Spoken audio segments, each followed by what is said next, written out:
Welcome to Chowder and Grits, the podcast for Virginia Tech and ACC sports. I'm Justin Cochiola alongside Tim Hirth. It is Thursday, November 11th. And we're talking Virginia Tech football. Horrible performance against Boston College. Basically didn't get off the bus or even get on the plane to Chestnut Hill, whichever way you want to put it. We'll talk about that. And as we continue to count down the days to the end of the Justin Fuente era, we're going to talk a little bit of Hokies hoops. Big win over Maine to get the season kicked off. And we're going to preview Duke. So last game at home in Lane Stadium this year. But before all that, Tim, what's going on? A lot and nothing all at the same time.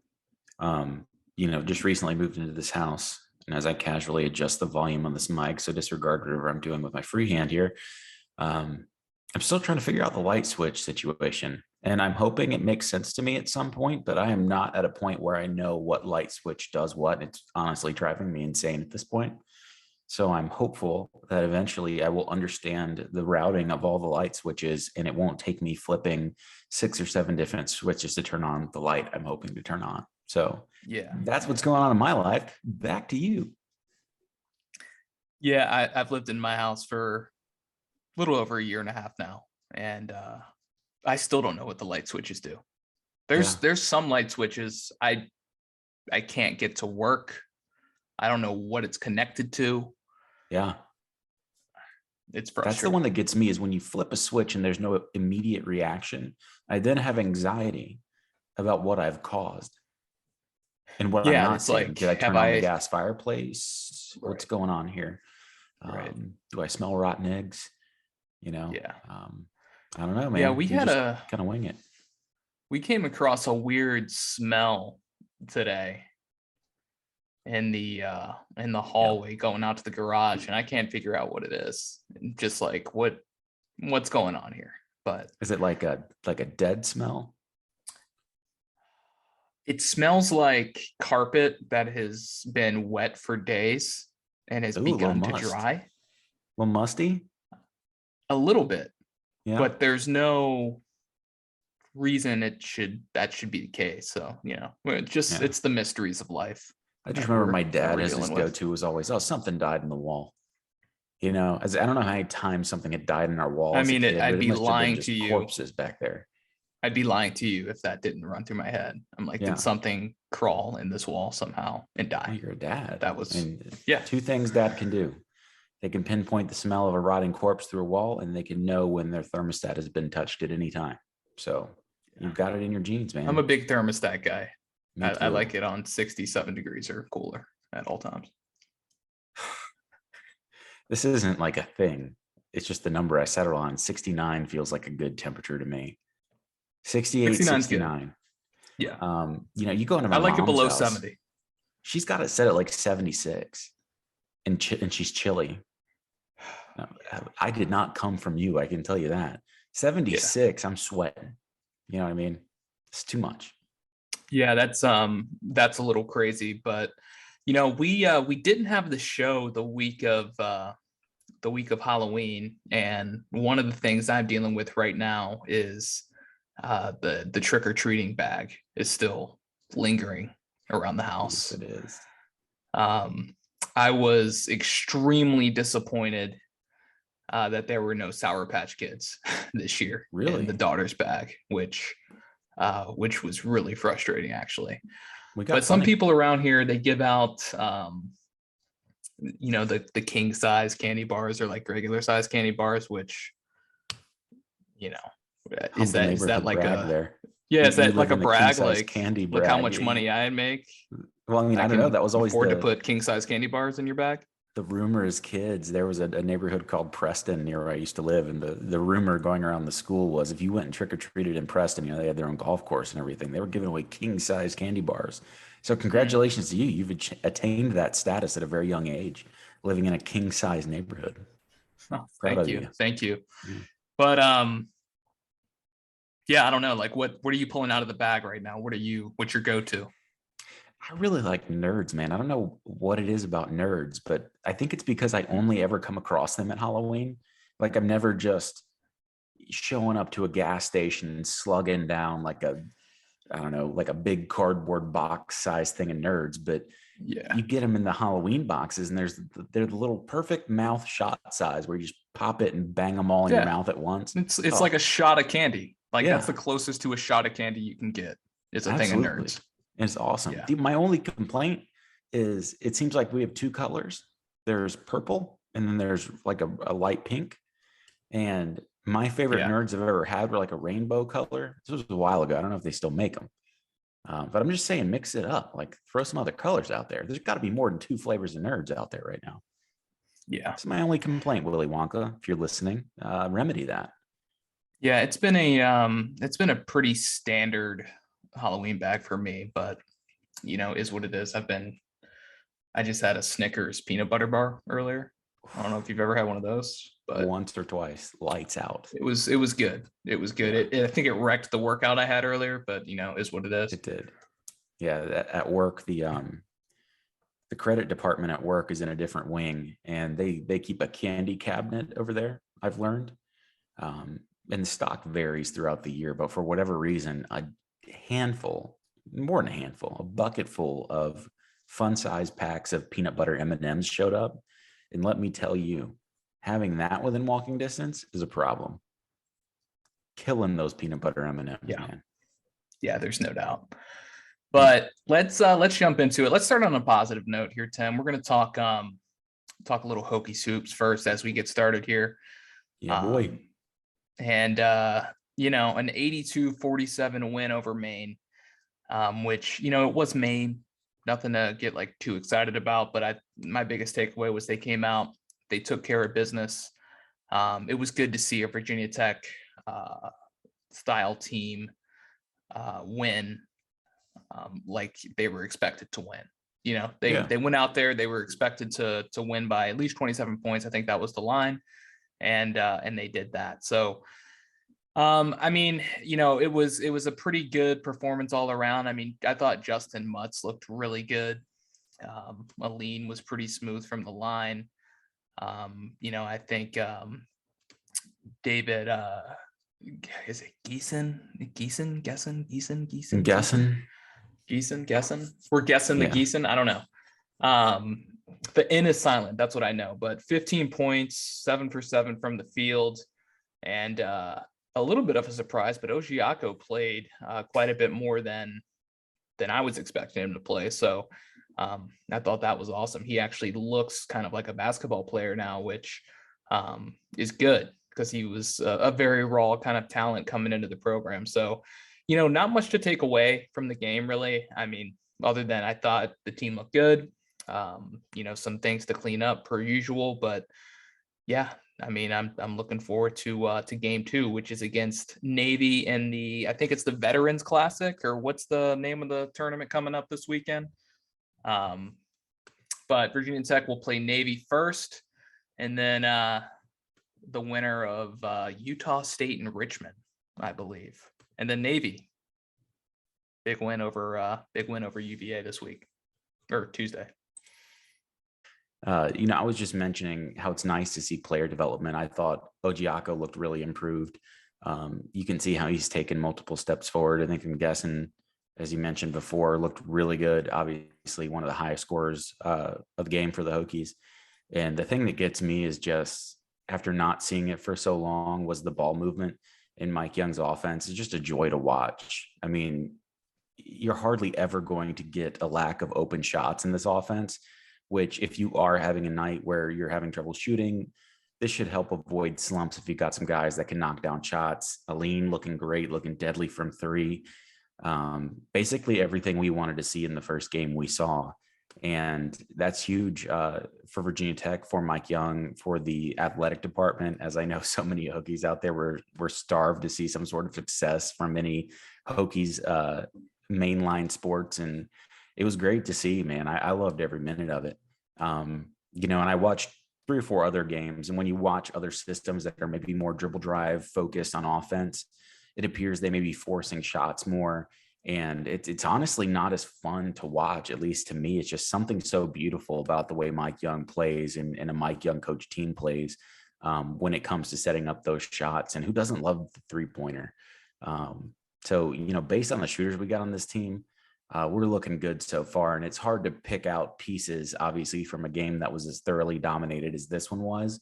And what's going to happen when teams maybe play a little better perimeter D. You have some help defenders that are better breaking out on the open pass. That's all yet to be seen. We're not going to be able to pull that kind of stuff out of Maine, but as good of a start to the season as you could have hoped for. Yeah, no doubt. So long season ahead, obviously, but Hokies off to a good start.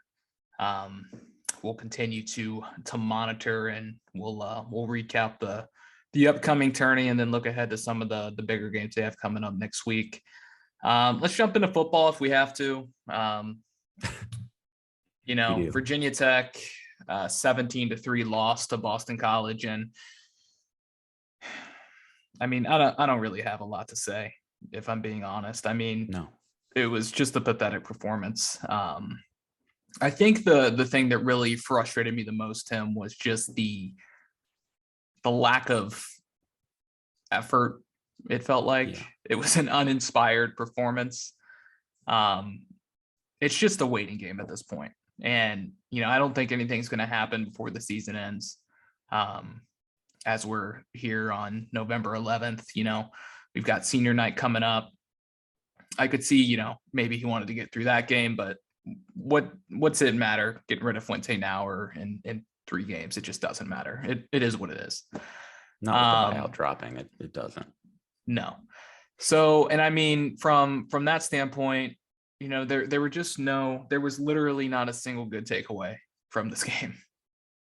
I tried to find one, couldn't find one. The thing that really stood out to me, Tim, and I thought was just kind of like a microcosm for the staff, was how unprepared Knox Kadum was. Oh my God. You've got a guy who he's a play away from being on the field, and Burmeister's a guy who's been battling injuries over the last few weeks. So you got to know that there's a chance Knox Kadum's going to come into the football game. And it wasn't just Kadum that looked unprepared. And I don't want to put this on him. Okay. He's been in the program for 3 years. He looked like he was fresh off a JV squad. It was unbelievable. And Cornelson did him no favors with how he was calling the game. No. It was the same exact game plan that they wanted to run with Burmeister. And they were like, well, we're going to try to run it with Knox and see what happens. And what happened was a bunch of garbage. 73 yards passing for Kadum. You shouldn't need to see that to understand what's going to happen if you try to run Knox Kadum. I mean, he's physically limited compared to Braxton Burmeister. And I, like you, that was a huge frustration point with me. I think it seemed like I can't remember what play it was. It was a 3rd down and maybe 2 when he had just come in, and we ran a quarterback designed rollout to him that I think maybe lost a yard. And from that moment on, similar play to the interception he threw it against Richmond. Yeah.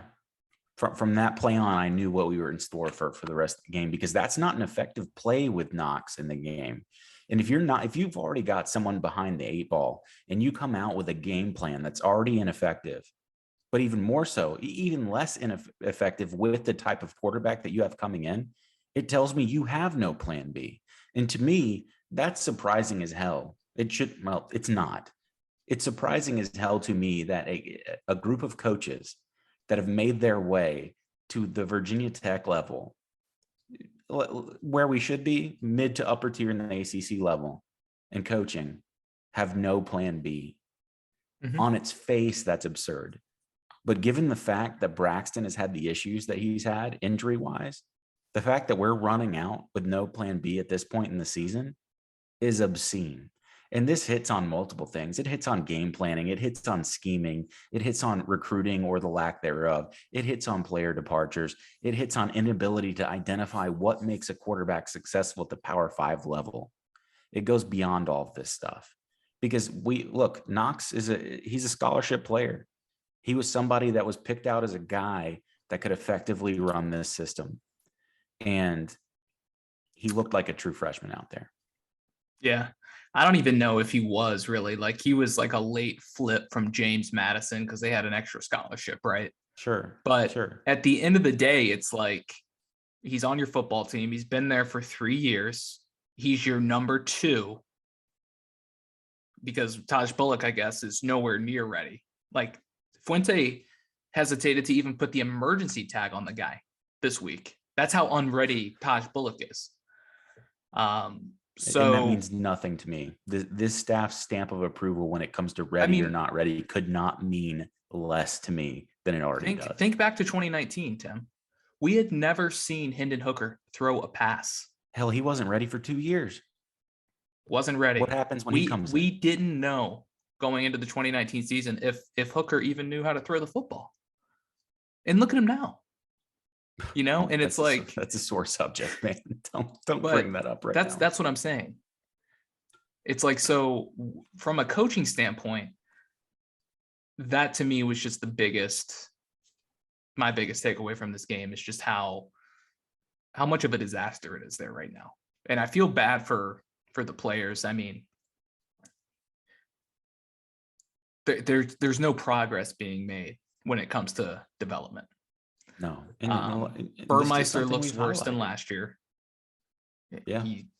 Who knows what he looked like coming in, but this is year 3 in Justin Fuente's system for Burmeister. Does it look like year 3 to you? No. He hasn't played for 3 years, but this is year 3 of Braxton Burmeister being in Blacksburg. He sat out for a year last year and now this year. And so we're just not seeing any development. I mean, we're a little dump off pass away from having 0 passing yards in the first half. Yeah. 70 in the second. Killed on that one. Almost died. Mm-hmm. 73 total yards passing. And, it's just, I mean, I never thought I'd be at a point where I just don't care if I see the game or not at this point. Yeah. Like, it's not fun to watch. It's frustrating. I've got better things to do with my time than to watch what we're being presented on the field. I mean, it is freaking garbage out there. I can turn on the TV and I can watch any other school in the country, and I'm like, wow, they can move the football through the air. I don't think they're as talented as we are, but they seem to be putting together some drives. That's been the most frustrating part about this entire season is there has just been 0 progress. There's been 75 steps backwards, and there's no direction. The only bright spot on the offense right now is Turner when he plays and the emergence of Malachi Thomas. And that's it. That's right. Everything else has been absolute trash. And, I had the thought earlier this week, if you're Justin Fuente, how are you getting another job at this point? You're not getting a head coaching job. I mean, you haven't How do you get a coordinator job? You're going to get a quarterbacking coach job? I mean, what can he point to that has worked here? Disclaimer: Scott Loeffler somehow became the head coach of Bowling Green, which they're regretting immensely. But it's Bowling Green. But they'll take who they can get. If he can rise to the top and become the head coach of anything, don't ever let anybody tell you can't do something. Anything is possible. Reach for the stars. That being said, hell no. No. Given what you've seen on tape from Virginia Tech, you'd be crazy to take Fuente as a head coach at any level in Division I college football. I mean the FBS level. Now, obviously, his route back is going to be as a coordinator, you would think. But even that's lost a lot of luster when you see the offense that he's put his stamp on for the past 3 years. He hasn't called plays in 7 years. I know. I mean, so what the job of an offensive coordinator is to call plays on offense. Yeah. To manage that unit. He's not doing it. Well, I've already told you, I don't think he can do it. At this point, He I don't has think he's done it. comfortable enough to do it. Otherwise, he would have done it already. Yeah. So, I mean, that's just what I don't get. Like, I heard somebody say SMU if Sonny Dykes leaves. And I laughed out loud. Do you watch SMU play football? I mean, they're like a run and gun, high powered offense. Can you imagine Justin Fuente down there? I mean, SMU puts guys in the league. Yeah. There are a ton of SMU players in the NFL, a ton of them, mostly at the wide receiver position. Far past what we are as an offense. They would never consider Fuente. They take one look at his stats and realize that's not explosive enough. To me, that was just the lazy, here's an AAC program, but he'd be lucky to get the Memphis job back, in my opinion. I don't think they'd do it. I mean, there's literally nothing he can point to that has been a success here. No. Nothing. No, I mean, taking away the 2016 year, which the vast majority of those players weren't his, and you brought in a fully developed product and Gerard Evans, a quarterback. Doesn't recruit otherwise well. How many quarterbacks have played here since Evans? 8, 9? Yeah, somewhere around there, I'd imagine. So where's the development? None to be seen.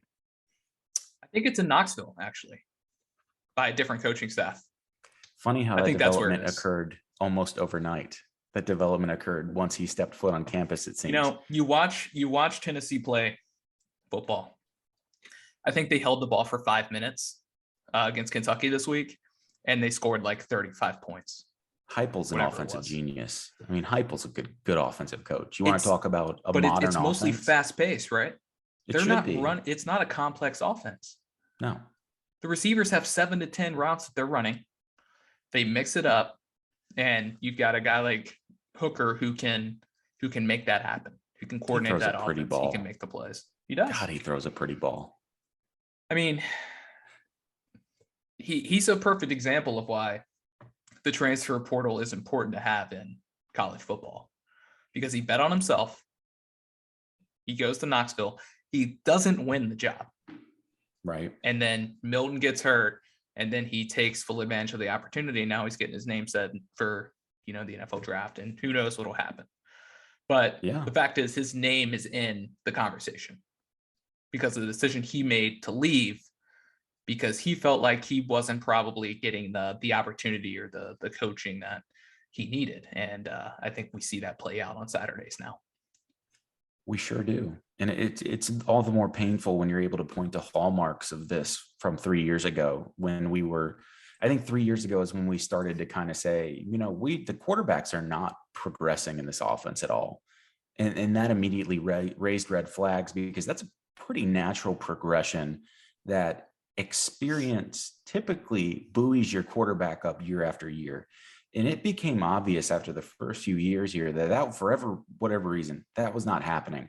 I mean, I remember thinking back to Josh Jackson and thinking at times he looked better as a freshman than he did as a sophomore, sophomore as a junior, all those kind of things. And it's so abnormal to see.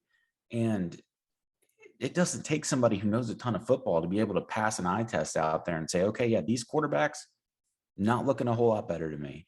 And when you see what we've got now, I mean, we are down bad. I mean, this is a struggle here.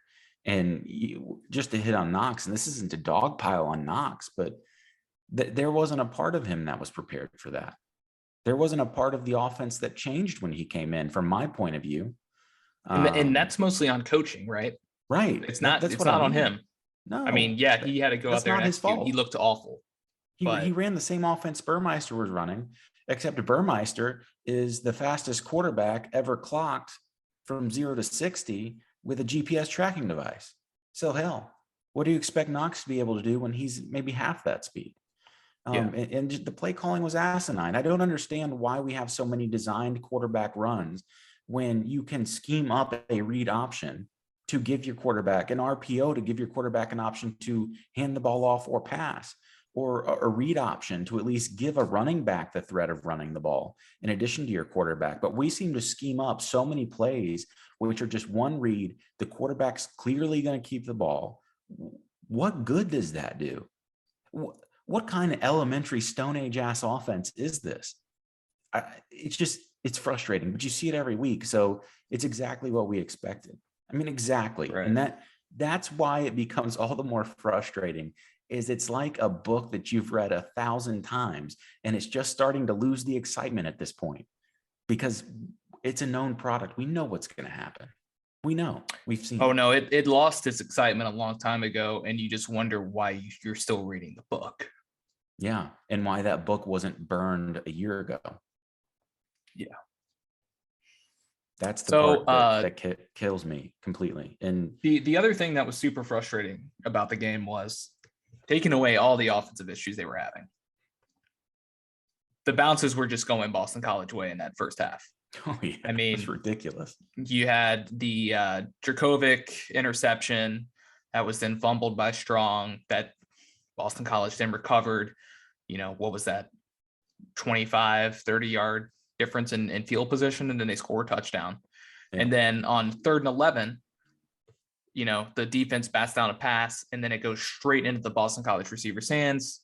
They get a first down. They end up kicking a field goal there. So it's 10-0 there at halftime. The game really could have been 0-0 at halftime. It probably should have been. Yeah. But it wasn't. And I mean, there was also a clear fumble recovery by Boston College that was returned for a touchdown that they blew dead. So, I mean, it worked itself out because they didn't get the touchdown there.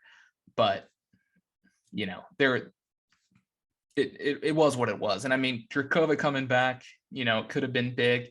He wasn't very good. He didn't look super ready. Maybe it was rust. I don't know. But I mean, the defense didn't play bad. No. I mean, they only gave up 17 points. You take that all day, every day against any opponent. Yeah. And that's why I saw a lot of people bashing the defense on Twitter after the game. And that was the least of our problems. I mean, I get that they were soft on the run on occasion. How could you watch that football game and the first words out of your mouth are, I can't believe Justin Hamilton is our defensive coordinator? That was your takeaway? Yeah. That was the takeaway. Our defense that gave up 17 points, not our offensive guru, QBU head coach, who had a guy come in who's been here for 3 years, throw for 73 yards against a subpar Boston College team.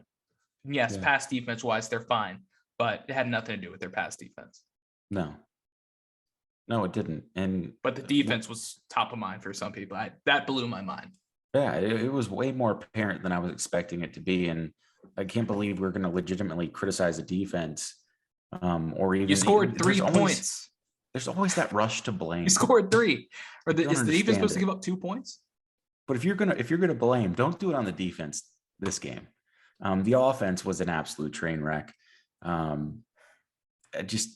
can't believe it. And I'll let you get to the other stuff, because I mean, by the time you get to the end of what you're going to talk about, I can't recall the last time I was this mad at a football coach in a long time. Would you be talking about the injury report, Tim? No, but that's also completely asinine. Because I wasn't going much further in this game. Okay. Well, so my comments were about summarized. So what irritates me about Fuente, and I feel like this is an airing of grievances of Fuente every week, like we're Martin Luther nailing our 95 theses on the church door here. But grit, a word that I've come to hate. Grit was a huge part of the culture of this football program in general before Fuente got here. This was not a Fuente thing. This was an inherent piece of the recipe that made Virginia Tech the special program it was for 20 plus years. Grit.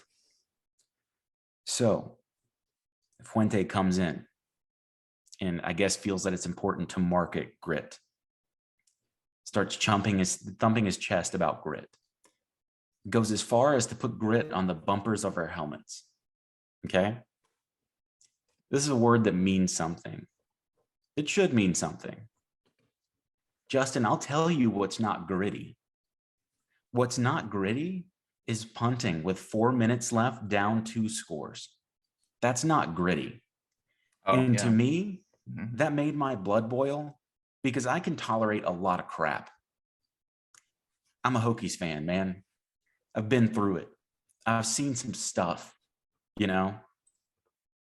Seeing that was the epitome of garbage. That is antithetical to everything this football program is about. From the very Hokie Stone itself, the unyielding Hokie Stone, the pride that we take in this football program, everything that means so much to us should go out there, co-opt a word that means something, to wear it like a cheap suit, to market it. It's so inorganic and disgusting in and of itself, because there have been so many times where this team has lacked grit. But if you're going to throw that on the bumper of your helmet, you damn well better not be punting down 2 scores with 4 minutes left. That's trash. That's quitting. And of everything that I've seen, I don't care if you're less talented. I don't care if you don't have the money. No money. So we can't compete. I don't want to hear any other excuse out there, because all of my problems with Justin Fuente can now be distilled into that one punt with 4 minutes left, down 2 scores. You quit. And that hurts worse than anything. And I was mad as hell after that game because of that. Mad as hell. And I'm thinking about it, and I'm still mad about it, clearly. I thought I was over it. I'm not over it. You can't do that. You can't have the grit thing on you. The grit thing needs to be removed. You've lost all ability to have any calling card towards grit. That was soft. Well, yeah. No, I'm glad you brought that up, because I forgot to include it in my notes. Maybe I was just so angry I blocked out of my mind. But you're down by 2 touchdowns. There's 6 minutes left in the game. You're calling an offense to where you're literally trying to run out the clock. Mm-hmm. Again, you're down 2 touchdowns. Oh, you're calling on all fours to the ball to snap it. I mean, there's no sense of urgency whatsoever. And then you just surrender. You just throw in the towel. You're like, I'm done. I'm done with this football game. Yeah. By punting. Yeah. And to me, I was just like, if that's not a fireable offense, I don't know. Well, that's what I thought when I saw it. That was my first thought, was, okay, well, he's clearly going to be fired now, because this is basically sticking your middle fingers to all of the Hokies watching this game. Because I'm of the mindset that no matter what happens to you, I don't care if by the 4th quarter we have our arms lopped off and our legs chopped off. We damn well better be biting the enemy's patella tendons on the way out the door. I want to see some fight until the very end. And I don't think that's too much to ask. But the players weren't even given a chance to fight. That's the worst part of it. Do you think those players would have lined up and said, yeah, let's punt there? No, they'd want to keep fighting. But who in charge and has the audacity after the game? I wonder if it was like the conversation. To flip field position and play the field position game with 4 minutes left in a 2-score game. Justin, you have scored 3 points today. Yeah. Great field position. You got to score 2 touchdowns. I wonder if it went like the conversation about, hey, do we extend the bowl streak or not? I wonder if it was like that kind of conversation. I still hate that too. But, hey, it's what it is. I mean, it was just kind of a metaphor for giving up on the season, because that's what it felt like right there. It's like, okay, you're giving up on the season. Like, you had to win that game to have a shot at a bowl game, in my opinion. Right. Because you're not going to beat Miami, and you're not going to beat Virginia. No. At least on paper. It doesn't feel that way. They could. It's the ACC. I'm not giving up hope. They could also lose to Duke, which we'll talk about in a little bit. So, it just felt, it felt a little bit unbelievable. But, I mean, was it unbelievable? No, because I think we've seen it all with this coaching staff, but it is what it is. So I just want to end this recap on this. Virginia Tech, and this is from David Hale on Twitter. He posted this out after the loss. Virginia Tech has now gone 43 consecutive games without racking up 500 yards of offense. The longest streak in the country by 11 games. That's almost a year. Illinois is second at 32, and the longest by any Power 5 team since Minnesota went 49 straight from 2009 to 2013. The last time the Hokies did have 500 yards, last time they did have 500 yards, when they lost to Old Dominion. I hate it. Let's jump over to our ACC Week 10 recap. Yay.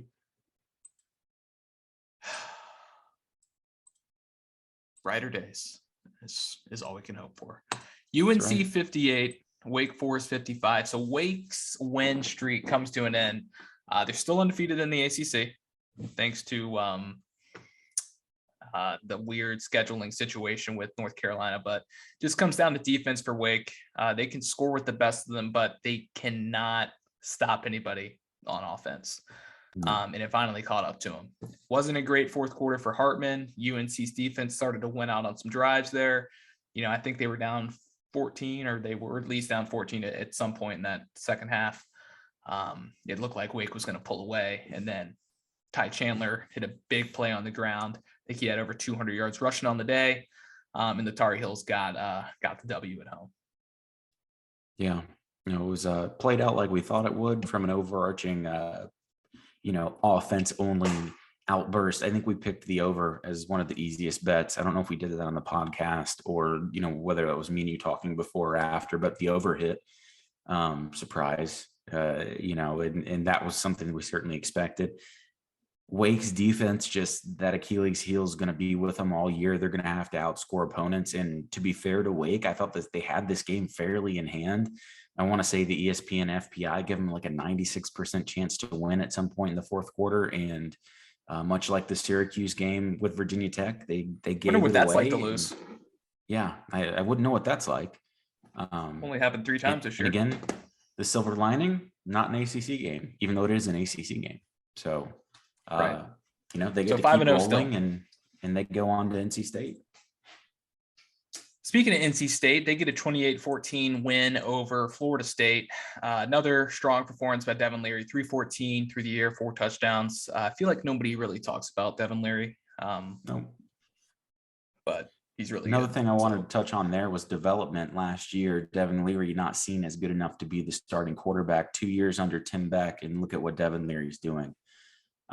When I see development like that from the quarterback position, it makes me physically ill because I want that so bad for my team. So hopefully when we speak of brighter days, one of those components of the brighter days are that we get to see some quarterback development of our own. And Devin Leary certainly instills that hope, but he's playing as like one of the best quarterbacks in the nation right now, especially when you talk about efficiency. I think he's got 1 interception in ACC play. Has to be near 20 ACC touchdowns at this point passing. The guy's just hitting on all cylinders. And I think, Tim Beck's doing a good job not doing too much with that offense. They're not asking him to throw the ball deep often, but when they do, they're taking smart shots. And the intermediate play calling, I think, has been fantastic on the passing side. Again, the offensive line for NC State still not hitting where it needs to hit. I think that's led to a lot of offensive inconsistency for them. When they had Chandler Zavala go down, that was a big loss to the left side interior of that line. And they haven't really been able to come up with outside of Ike Ekwonu, who's playing like a day 1 NFL pick and has all season. It's kind of a hodgepodge trying to figure out, who fits best where. And, that's led to inconsistency. But the other unheralded side of NC State has been that defense. Playing again, tremendous, lost 4 starters pretty early. Along with Isaiah Moore, Peyton Wilson, who were the 2 best linebackers in the ACC coming into the season. I thought both are now gone for the season. Cyrus Fagan, a lot of big time losses. CJ Clark on the interior, and NC State just somehow keeps putting together wins. And they're in a position that they've been wanting to be in for a long time, which is destiny's in their hands. Now they've just got to handle business with Wake Forest. Big game this weekend. Mm-hmm. Pitt 54, Duke 29. Duke was actually leading in this game late in the second quarter before Pitt started to kind of lay it on. So 416 yards, 3 touchdowns for Pickett. He should become Pitt's all-time leading passer next week, or this week, I should say.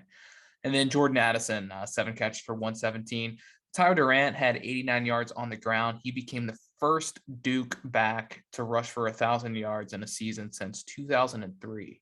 Sixth time in school history it's been done. So that was the lone bright spot for Duke. They're now 3-6. Pitt still has the one loss in the ACC, and they've got a big game as well this weekend that we'll chat about here in a few minutes. Miami 33, Georgia Tech 30. Not as great of a performance that we expected, Tim, but a win's a win at this point. Jalen Knighton stepped up on the ground, 32 carries, 162. Another solid outing from Tyler Van Dyke, who had 389 and 3 touchdowns. And then Charleston Rambo was the beneficiary of most of that, 7 catches for 210. It was the 5th loss by 9 points or less this season for Georgia Tech, the 3rd by 6 points or less. And getting close. Getting close, but no cigar. And I think, too, a lot of why Miami keeps letting teams stay in games is because of their issue holding on to the football. They've got a ton of issues with fumbling. It almost cost them in this game. It's cost them in other games or interceptions or really just possessing the football. So it feels like Miami, whoever they're playing for the most part, they're going to play a close game. They're going to give that other team a chance to win. If they can shore up that turnover bug, they're going to be a tough out.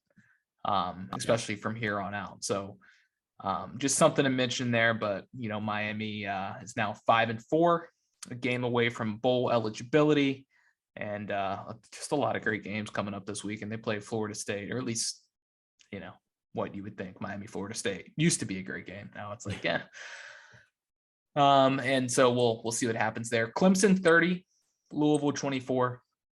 Clemson had to come from behind to win this game, down 24-7 entering the 4th quarter, but they got it done. Part of why that may have happened, I think Malik Cunningham, he left the game injured, didn't return. And I think if he stays in the game, Louisville probably holds on to win. Louisville has a horrible time closing out wins. They've lost 4 of their last 5. They've had a chance to win almost all of them. They had 223 yards rushing in this game. It's the most Clemson has allowed all year. You think about the UVA loss that they had. They were up 17 points or something, 16 points entering the 4th quarter, blew it, lost. This game, 14 points or 7 points, blew it, lost. DJU, one of his better performances of the year, 220 yards passing, 2 touchdowns, had a rushing touchdown late to kind of to take the lead. And Clemson moves to 6-3, so still sitting there with 2 losses in the ACC, but they only have 1 game left in conference play, and that's Wake next week, not this week. So they can literally just kind of sit there, and some things may or may not work themselves out, because you've got NC State with some big matchups coming up. You've got Wake with some big matchups coming up. NC State's obviously already got the win over Clemson. If they can take care of business against Wake Forest this week, you'd have to think NC State's in the driver's seat, but they've got that big matchup with North Carolina at the end of the season. So the Atlantic, really kind of all eyes on the Atlantic. I think the Coastal could get really interesting this weekend if Pitt loses. And we'll see if that happens. But any other comments for you to close out week 10 in the ACC? No, just that Clemson game was stunning to me. It's a shame Cunningham went down, not only because I picked Louisville, but just because, they really had a stranglehold there and completely fell apart. And again, seeing Clemson with 30 points in the box score certainly feels a little strange at this point in the season. Yeah, it does. So let's jump over to Duke. I don't have a ton of things to say about this upcoming game. Because it's Duke and Virginia Tech, which are 2 of the worst teams in the ACC right now. It's senior night in Blacksburg.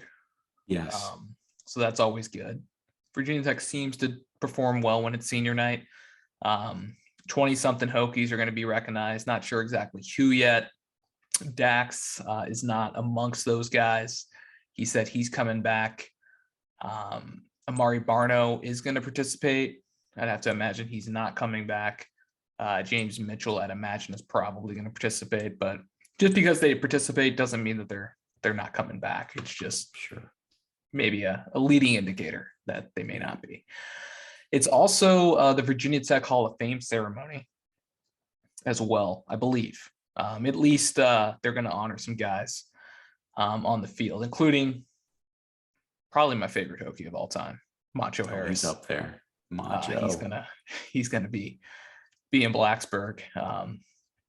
But man, for me, that's reason enough to attend if you were looking for a reason. But last time to be in Lane before next season, when there will certainly be a new era amongst us at that point. The opponent's obviously not very good, probably the worst team in the ACC, but we're probably second or third worst. Duke is 3-6. They've lost 5 straight. That includes 0-5 in the ACC. There's only one game in the ACC that has been decided by less than 10 points that they've lost, and that was a 4-point loss to Georgia Tech. The next closest scoring margin was a 25-point loss, which was to Pitt last week. Golly. All of their games, they've lost by 31 points or more. Insanity. You'd also have to imagine this is probably the end of the Cutcliffe era. Oh, yeah. Conservatively. Whether it's Duke brass or Cutcliffe, leaving on his own, you'd have to imagine that Duke is going to make a change. All that he's done to restore the program has basically come full circle, to be honest. I mean, Duke just hasn't been super competitive the last few seasons.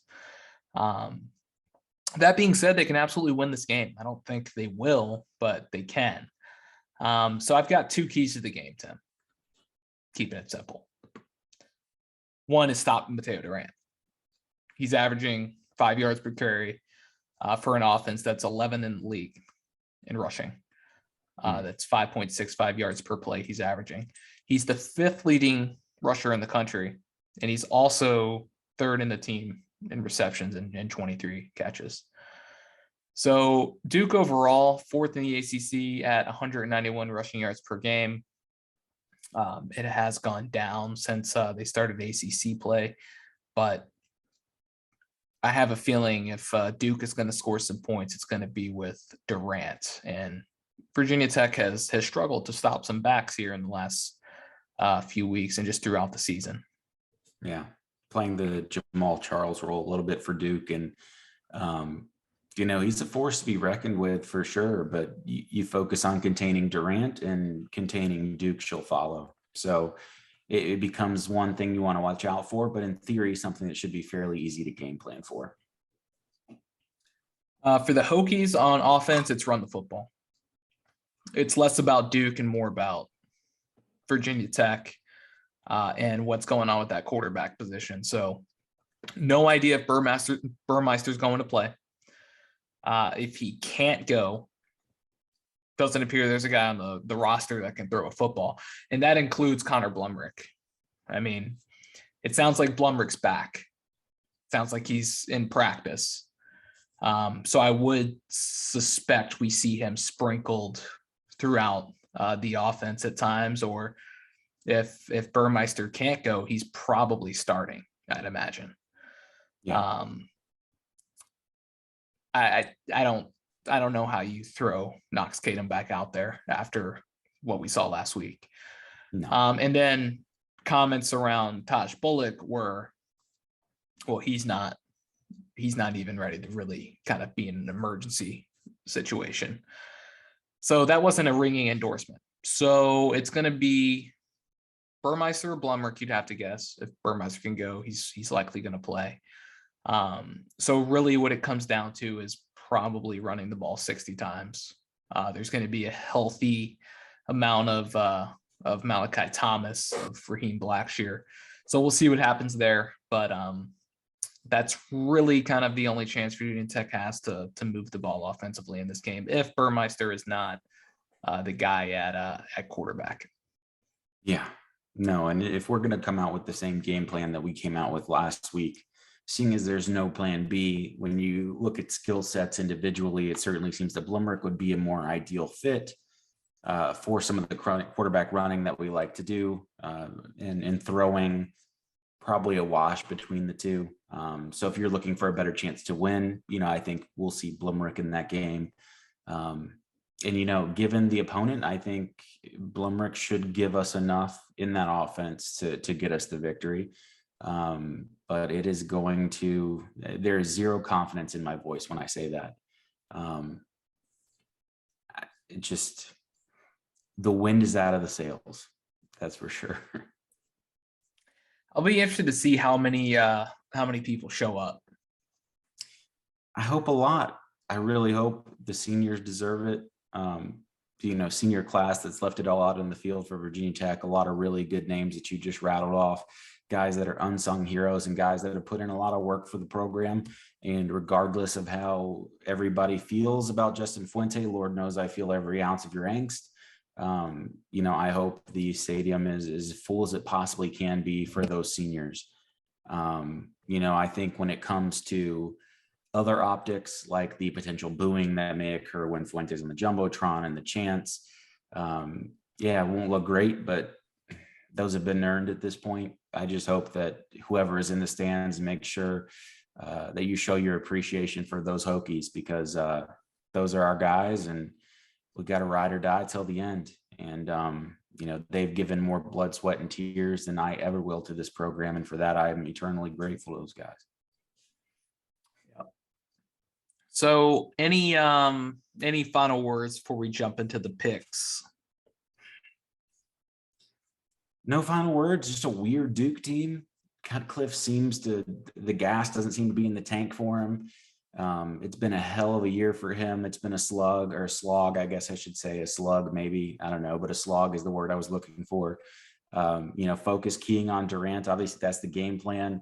I think, we know at least we should know what we're going to get from the defense. While our run defense can be a little soft at times, while I haven't been happy with the play of the defensive line as a whole, as far as push goes, Tierlink is not one of my favorite people in the world right now. That may cause some issues with Durant, and he may have a little bit more running space. But I fully expect the Hokies to pull it off. So no real final thoughts as it were right now, but we can go ahead and roll into the picks. All right. So Virginia Tech is an 11.5-point favorite. How do you see that checking out? 11.5 is a lot of points for a team that doesn't score a whole lot to begin with. I think it's important to remember how bad I think this Duke team has been, because as bad as Virginia Tech has been, they've somehow been quite a bit worse. So when looking at that 11.5, I expect Virginia Tech to cover the spread. We should be winning this game by multiple touchdowns. And even though that's come back to bite me multiple times throughout the course of the season, if we have, even with Blumrick in there, I feel confident in a multiple touchdown win. So I'm taking Virginia Tech to cover. Really? I'm taking Duke to cover the 11.5. I don't see how Virginia Tech beats Duke by more than 12 points at this point. I've got a 31-26 final. Hokies on top, but Duke covers. UNC at Pitt. Pitt is a 6.5-point favorite. Who you got? I am going to go with Pitt in this one, just because there's so much on the line for them. We know what we've been getting from that Pitt offense. UNC's offense certainly had an explosive week against Wake Forest, but again, that was Wake Forest. Defense is a little better on Pitt's side, not a whole lot. I'm not very confident in that pick at all, but I'm just going to go with the team that really needs to keep winning. And UNC, again, they're one of those teams that seem to have lacked consistency all year. They're starting to find it a little bit again, but due to the inconsistency prior, I expect them to stumble a little bit. So I expect Pitt to cover that spread. There really hasn't been much coastal chaos this year. No. There's been one team at the top for most of the year. It's been Pitt. Right. They're starting to slip, though. Mm-hmm. They lost to Miami. They battled through 2 quarters with a horrible Duke team. UNC can score some points, okay? In a hurry. And they do struggle to slow teams down, but they can do enough on defense when it matters most. And what we've seen with Pickett is he's made some mistakes in big moments this year. It cost him in the Miami game. We need coastal chaos. Agreed. We need it. It We're needs forged to in chaos on this side of things. We need needs that. to reemerge. This would be the definition of that. I'm taking UNC plus 6.5.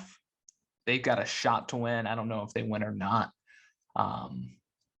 But it feels to me like, just in my gut, that North Carolina is going to come out on top in this game. I don't know why. It's just the feeling that I have. Pitt's sitting here at 7-2. Pitt's just a perennial 7-5 football team. Yeah. I mean, not wrong. Would it shock you if Pitt just went loss to close out the year? And I don't know who's on their schedule just off the top of my head, but it's not I think it's like, no, it's UNC, Syracuse, and UVA. They could lose all those games. I mean, it's 100%. Not out of the realm of possibility. No. So. Nope. But yeah, if Pitt is to lose, it sets up a huge game with Virginia next week. Yes, it does. Yukon at Clemson. So Clemson is a 40.5 point favorite. So Yukon's bad. I mean, Yukon is historically bad. But Clemson's going to have to score 41 points if they shut them out. Yeah. Yeah. I can't do it. I can't do it. It feels like Vegas is just daring you to bet on Clemson. Oh, they are. That's what this is. And I'm not falling for that trap. They've cast the lure out there, and they're trying to get you. There's only one ACC game left for Clemson, like I mentioned earlier. Currently sitting at 5-2, outside shot of the Charlotte appearance. Yukon is 1-8. They parted ways with their head coach, Randy Edsall, who, if you're not familiar with Randy Edsall, he shouldn't have been a coach anyways. Really, this program itself is in shambles. Yeah. I just don't like the spread. Yeah. It's 40.5 points. Dan Orlovsky's Yukon Huskies, that's for sure. Well, and even if it was, it just doesn't matter. This 40.5 point, even if Clemson shuts them out, which I think there's a very good chance they do. Oh, for sure. I mean, I just don't see them scoring 41 points. Yeah. No. So me being clearly the best picker on this podcast in 2021. First year of tracking it, wide margin. They're very big. We don't need to get into that. Can edit that. Huge even. I'm going to tell you to just stay away from this game. I would just stay away from it. Mm-hmm. Syracuse at Louisville. Louisville is a 3.5 point favorite. Who you got? Louisville, 3.5 point favorite. Do we know the specifics on the Cunningham injury yet? He's back at practice, so I think he's playing. Hammer Louisville all the way. Cover the spread. Yeah, I'm taking Louisville too. If Cunningham wasn't playing, I wouldn't. Me either. But too much firepower at the end of the day for Syracuse to keep up, in my opinion. Could be close, but they'll probably hang around for a while. But I think Louisville pulls away at the end. Miami at Florida State. Miami is a 2.5 point favorite.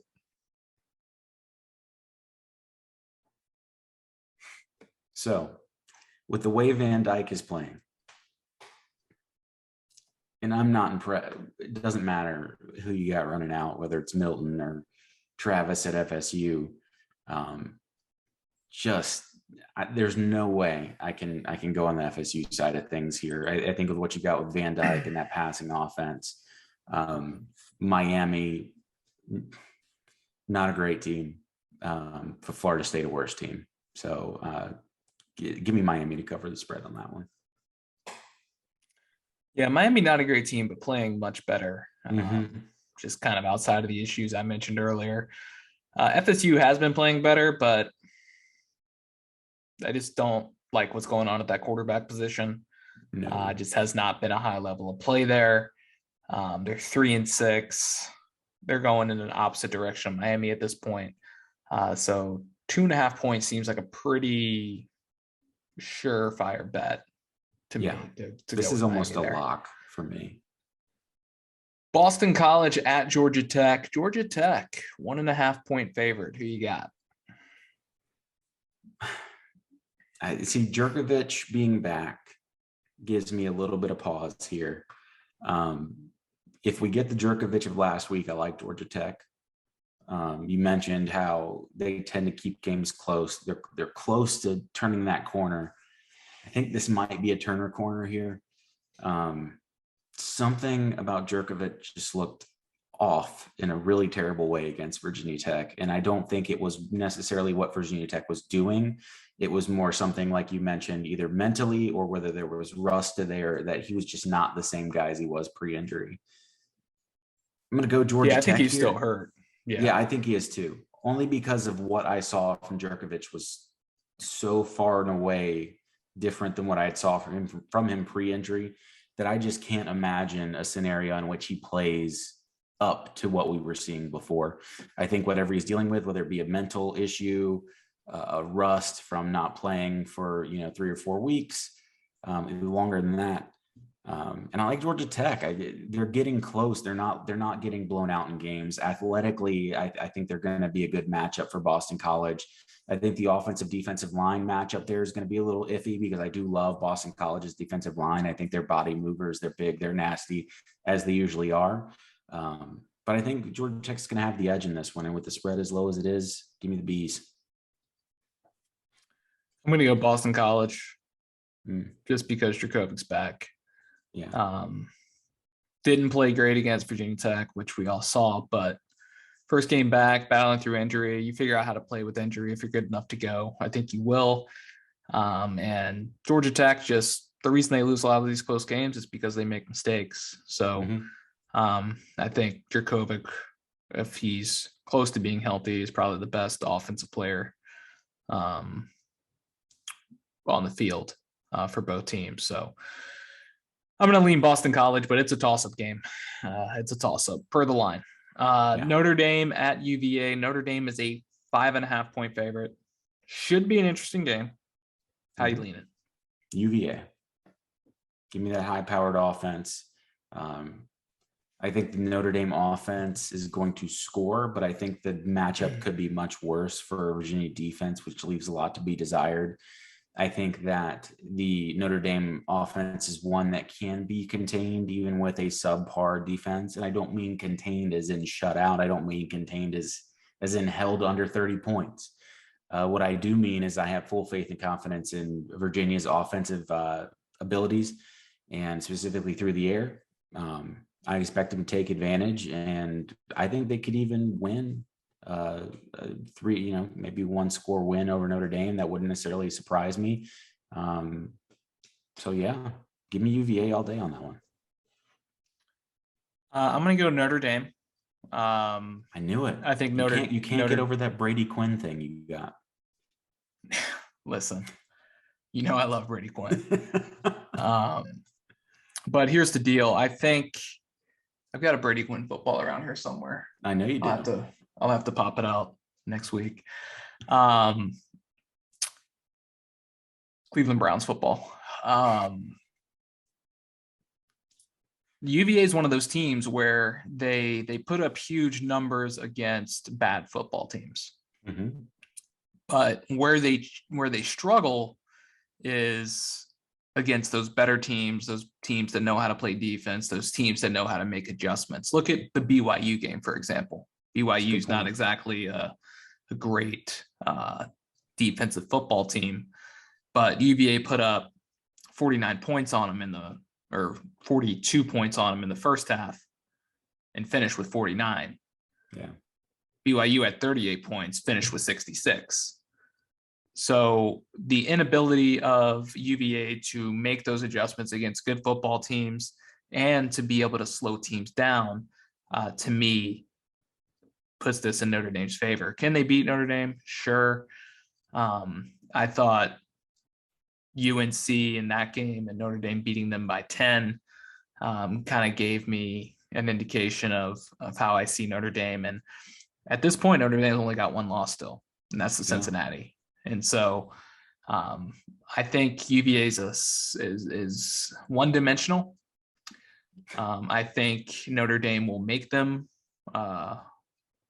even more so one-dimensional, and really kind of take away what they can do a lot from that, from a passing standpoint. So I think the game could be close at times, but I think Notre Dame ends up winning by 10 or more. NC State at Wake Forest, the game of the week. Wake is a 2.5-point favorite. Critical stretch of the schedule for Wake. Obviously lost last week to UNC, not a conference game. Plays 4-1 NC State this week. After NC State, they're on the road at Clemson and on the road at Boston College to finish the season. How you leaning in this matchup? I'm not going to overthink it. I think State's defense gives them an advantage in this game. I think the Wake Forest defense versus the NC State offense scares no one on the NC State side of the ball. I think they will move the ball with relative ease. Where I do think they'll be effective in slowing Wake down a little bit is going to be with that defensive matchup versus their offense. I think it's going to be one of the tougher defenses that Wake Forest will have played to this point in the season. And I think, obviously they're going to have to follow that up with another tough matchup against Clemson. But this Wake Forest, obviously a team NC State is very familiar with the concepts that they run. Granted, this is about as inefficient, as high flying of a Wake Forest scheme that you're going to find over the years. Is going to be a tough matchup for Dave Dorn and the bunch. But I think NC State's going to beat the spread here and win a football game.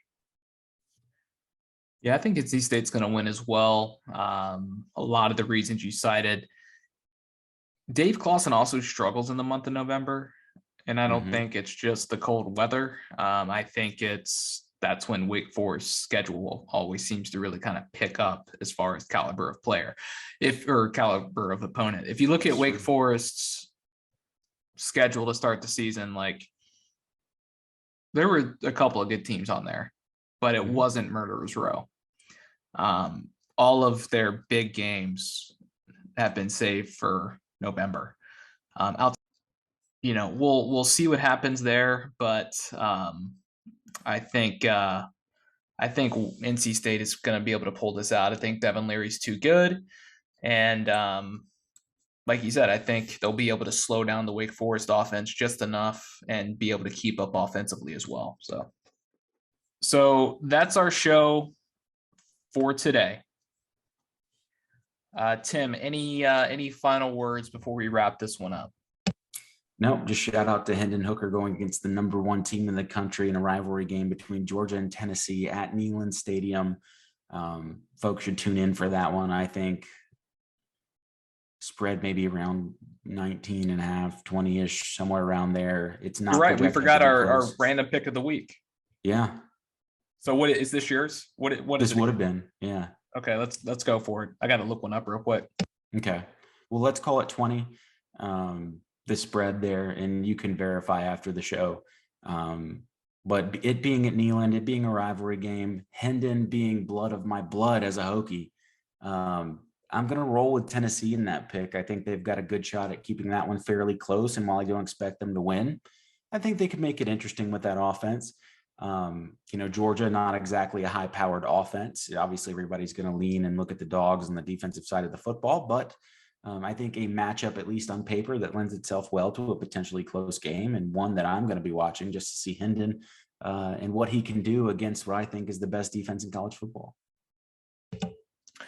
Yeah, that's it's an interesting game because Georgia has just been not blowing teams out of the water with points offensively, but just killing teams. defensively. So this one seems like low-hanging fruit in my backyard here in Nashville. Kentucky on the road at Vandy. Kentucky is a 21.5-point favorite. Easy money. I mean, might have to put a 50 burger or more on that. It's too low there. So that seems like a pretty surefire win to me. But that's our show for today. We are Chowder and Grits. We appreciate you guys listening. Tim, why don't you tell everybody what they can do for us? Leave a 5-star review, and you can tell by the 5 fingers I just held up to the camera. Tell your friends, tell your family, let them know where they can hear the sweet overtures of our voices discussing ACC happenings and, more importantly, Virginia Tech specific happenings. Keep interacting with us on game day. We love talking to you guys. Keep tuning into the new YouTube channel. We got more than 1 view on our first video, which is bypassing all expectations. Remember, we are the #1 Chowder-related podcast in America. You can prove this to yourself. Search Chowder in your podcast app. Will be the #1 thing to pop up. So that's a huge victory for us. Use us while we take a victory lap. And keep doing everything that you guys do for us at this point, which is listening and being awesome people. So if you can do that, we'll be happy campers. Exactly. We appreciate everything. Go Hokies. Beat Duke. And we'll talk to you guys next week. Thank you, seniors.